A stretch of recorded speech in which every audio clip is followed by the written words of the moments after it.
ಹೇ ದೇವ್, ಹೇ ದೀನ ರಕ್ಷಕ, ಹೇ ದಯಾ ಸಾಗರ,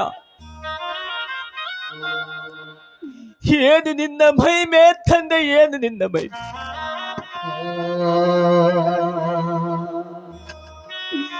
ಬಡತನ ಬವಣೆಯಲ್ಲಿ ಸಿಲುಕಿದೆ.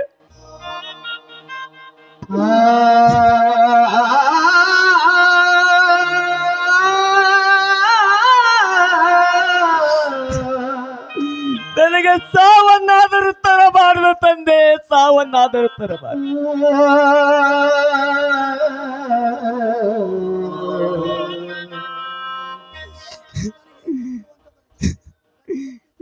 ನನಗೆ ಈ ಭೂಮಿ ಮೇಲೆ ಏಕಂತೆ ಬದುಕಿಸಿದ ತಂದೆ, ಏನಂತ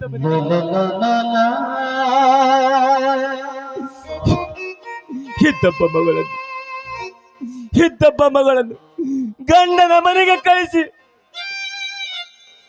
ನನ್ನ ಮನೆ ಸ್ಮಶಾನದ ವಾತಾವರಣದಂತಾಗಿದೆ ತಂದೆ, ಸ್ಮಶಾನದ ವಾತಾವರಣದಂತಾಗಿದೆ.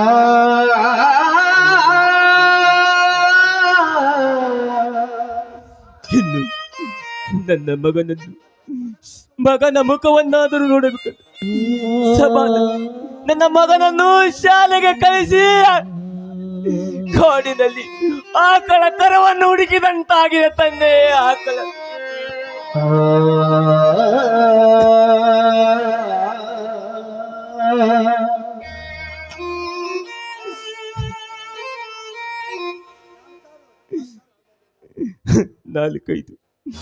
ನಾಲ್ಕೈದು ದಿನಗಳಿಂದ ಹೊಟ್ಟೆಗೆ ಅನ್ನವಿಲ್ಲದೆ ಅಲ್ಲಿಂದಲೇ ನಾಡಿ ಸಾಕಾಗಿ ಹೋಯಿತು. ಮಗಳ ಮದುವೆಗಾಗಿ ಇದ್ದ ಆಸ್ತಿಯನ್ನು ಒತ್ತಿ ಹಾಕಿದೆ.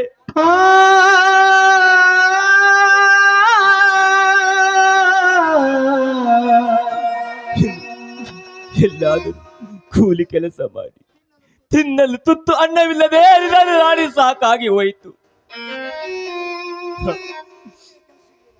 ಈ ಊರಲ್ಲಿ ಒಂದು ಕೂಲಿ ಕೆಲಸವೂ ಸಿಗಲಿಲ್ಲ ತಂದೆ, ಒಂದು ಕೆಲಸವೂ ಸಿಗಲಿಲ್ಲ.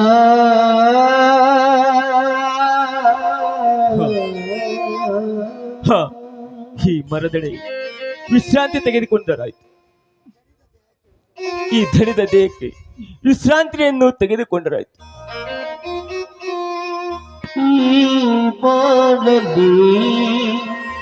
ಶಾಂತಿಯಲ್ಲಿದೆ ಈ ಬಾಳದೆ, ಶಾಂತಿಯಲ್ಲಿದೆ ಬಿರುಗಾಳಿಯೇ ಬೀಸಿದೆ.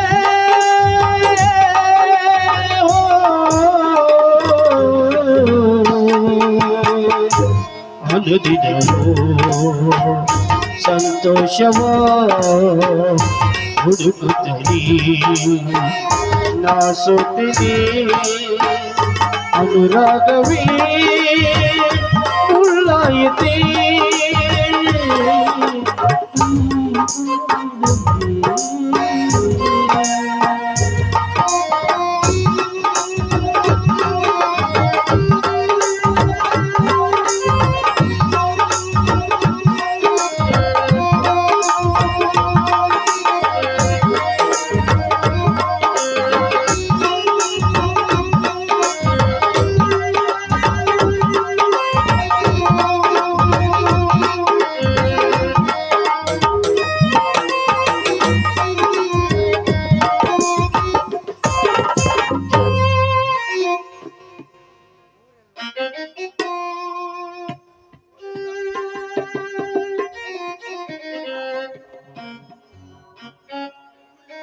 ಊರೆಲ್ಲ ಸುತ್ತಾಡಿ ನನ್ನ ತಂದೆಯನ್ನು ಹುಡುಕುತ್ತಾ ಈ ಕಾಡಿಗೆ ಬಂದೆ.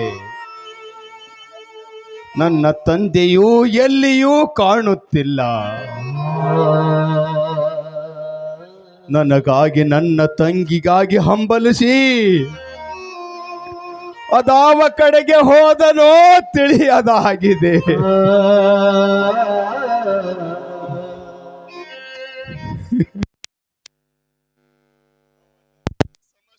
ಅವಳಲ್ಲಿ ಸಿಲುಕಿಸಿ ನಾನು ಶಿಕ್ಷಣ ಪಡೆಯುವುದರಲ್ಲಿ ಯಾವ ಅರ್ಥವೂ ಇಲ್ಲ.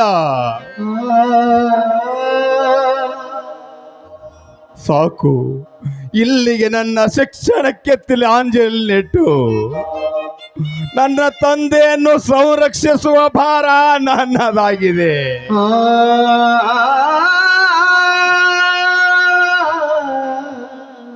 ಓಹೋ, ಇಲ್ಲೇ ಯಾರೋ ಮರದ ಕೆಳಗಡೆ ಕುಳಿತುಕೊಂಡಲ್ಲೇ ನಿದ್ರಿಸುತ್ತಿದ್ದಾರೆ. ಯಾರೆಂದು ವಿಚಾರಿಸಿದರಾಯಿತು.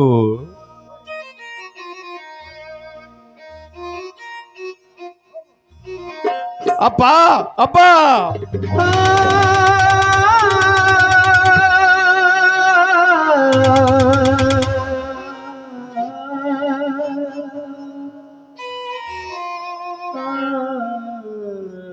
ಮಗು ಶಶಿಧರ, ಯಾಕಪ್ಪ ಈ ಕಾಡಿನಂಚಿಗೆ ಏಕೆ ಬಂದೆಪ್ಪ ನೀನಿಲ್ಲಿ?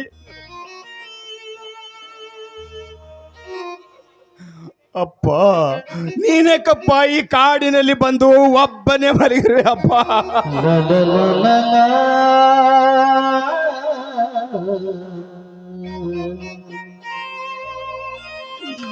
ಮಗು, ಏನು ಮಾಡುದು ಮಗು, ಏನು ಊರೆಲ್ಲ ಸುತ್ತಾಡಿ ಅಲೆದಲೆದಾಡಿದರು. ಈ ಭೂಮಿ ಮೇಲೆ ಈ ಊರಲ್ಲಿ ಯಾರು ಒಂದು ಕೆಲಸವನ್ನು ಕುಡಿಲಿಲ್ಲಪ್ಪ, ಕೆಲಸದ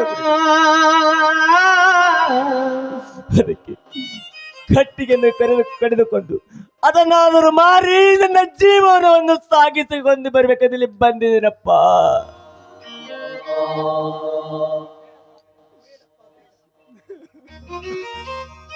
ಅಯ್ಯೋ ದೇವರೇ ಶಿವಲಿಂಗೇಶ್ವರ,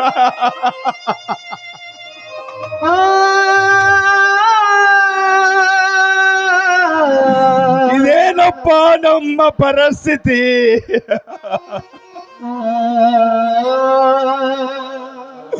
ಅಪ್ಪ, ಕೂಲಿ ಇಲ್ಲದೆ ಕಟ್ಟಿಗೆ ಮಾರಿ ಬಿಸಿಬೇಕೆ ಈ ಜೀವನ?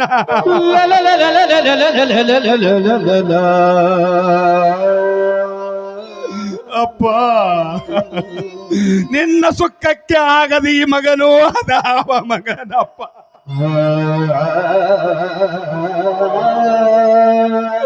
ಅಪ್ಪ, ನಾನು ಶಾಲೆಯನ್ನು ಬಿಟ್ಟು ಕೂಲಿ ಕುಂಬಳಿಯನ್ನಾದರೂ ಮಾಡಿ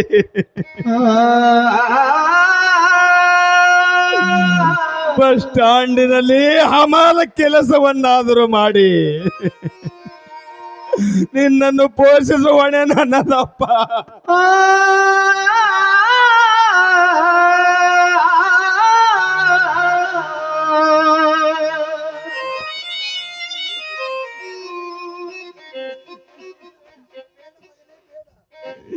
ಬೇಡ ಮಗನೇ, ಬೇಡ. ನಿನ್ನ ಶಿಕ್ಷಣಕ್ಕೆ ಕೊಡಲೆ ಪೆಟ್ಟು ಹಾಕಲಾರೆ ಮಗ, ಹಾಕಲಾರೆ. ಮಗು ಶಶಿಧರ, ನನ್ನ ಜೀವನ ಎಲ್ಲಿವರೆಗೆ ಇರುತ್ತದೆ ಅಲ್ಲಿವರೆಗೆ ಈ ಊರಲ್ಲಿ ಭಿಕ್ಷಾದ ಬೇರೆ ನಿನ್ನ ಶಿಕ್ಷಣವನ್ನು ಮುಗಿಸುತ್ತೇನೆ ಮಗು, ಶಿಕ್ಷಣ.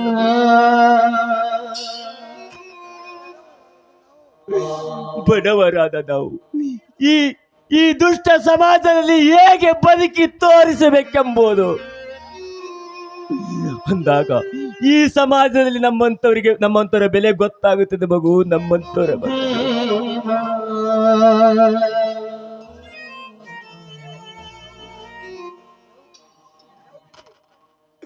ಅಪ್ಪ, ನೌಕರಿ ನೌಕರಿ ನೌಕರಿ.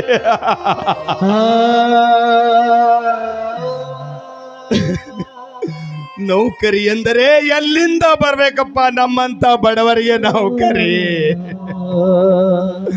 ಆಸ್ತಿ ಅಂತಸ್ತು ಶ್ರೀಮಂತರ ಸ್ವತ್ತಾಗಿ, ಅಧಿಕಾರಿಗಳೆಲ್ಲ ಅವರ ಕೈಗೊಂಬೆಗಳಾಗಿ, ಇಡೀ ದೇಶವೇ ಲಂಚವತಾರದಲ್ಲಿ ನಿದ್ರಿಸುತ್ತಿದೆಯಪ್ಪ, ನಿದ್ರಿಸುತ್ತಿದೆ. ಬಡವರಾದ ನಾವು ದುಡಿದು ತಿನ್ನದೆ ಹೋದರೆ ಗತಿ ಇಲ್ಲ.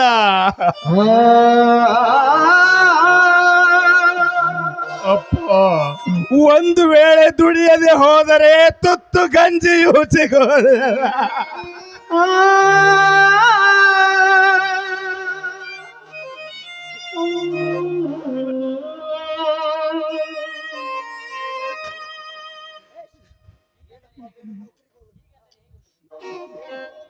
ಮಗು, ಹೀಗೆಂದರೆ ಹೀಗಪ್ಪ. ಹೀಗೆ ಬಡತನ ಭವನದಲ್ಲಿ ಹುಟ್ಟಿದ ಡಾಕ್ಟರ್ ಬಾಬಾ ಅಂಬೇಡ್ಕರ್ ಸಾಹೇಬರು ಭಾರತ ರತ್ನ ಶಿಲ್ಪಿ ಆಗಲಿಲ್ಲವೇ? ಅವರ ಹೆಸರು ಅಜರಾಮವಾಗಿ ಉಳಿಯಲಿಲ್ಲವೇ? ಅಂದಾಗ ಕಷ್ಟಪಟ್ಟು ಓದಿದರೆ ಆ ಭಾಗ್ಯದ ಲಕ್ಷ್ಮಿ ತಾನಾಗಿ ಒಲಿದೆ ಬರ್ತಾಳಪ್ಪ, ತಾನಾಗಿ ಒಲಿದು ಬರ್ತಾಳೆ ಬಡವರ ಮನೆಗೆ. ಅಪ್ಪ, ಭಾಗ್ಯದ ಲಕ್ಷ್ಮಿ.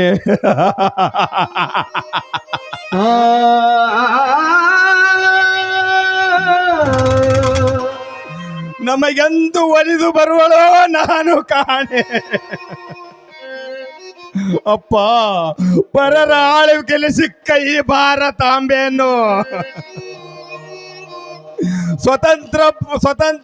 ಸ್ವತಂತ್ರ ಭಾರತವನ್ನಾಗಿ ಮಾಡಬೇಕೆಂದು ನನ್ನ ಗಾಂಧೀಜಿ ಕನಸು.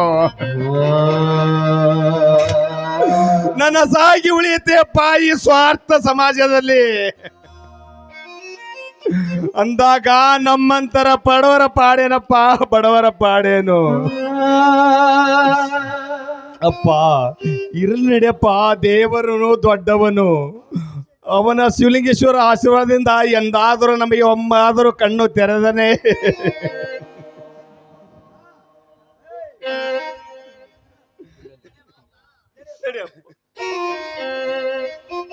ಜೀವನದಲ್ಲಿ ಏನಿದೆ ಸುಖವು, ಜೀವನದಲ್ಲಿ ಏನಿದೆ ಸುಖವು, ಕನಸೆಲ್ಲ ನನಸಾತು, ಕನಸೆಲ್ಲ ನನಸಾತು, ಕನಸೆಲ್ಲ ನನಸಾತು. ಜೀವನದಲ್ಲಿ ಏನಿದೆ ಸುಖವು, ಜೀವನದಲ್ಲಿ ಏನಿದೆ ಸುಖವು.